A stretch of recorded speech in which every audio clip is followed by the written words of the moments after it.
कमलायतलोचन लोकपते विजयी भव वेङ्कटशैलपते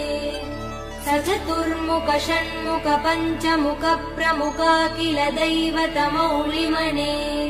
शरणागत वत्सल सारनिधे परिपालय मां वृषशैलपते अतिवेलतया तव दुर्विषहैरनुवेल कृतैरपराध सदैः हरितं त्वरितं वृषशैलपते परया कृपया परिपाहि हरे अधिवेङ्कटशैलमुदारमते जनताभिमतादिकदानरतात् परदेवदया गदितान् निगमै कमलादयितान् परं कलये कलवेणुरवावसगोपवधू शतकोटिवृतात् स्मरकोटिसमात् प्रतिवल्लविकाभिमदाचुकदात् वसुदेव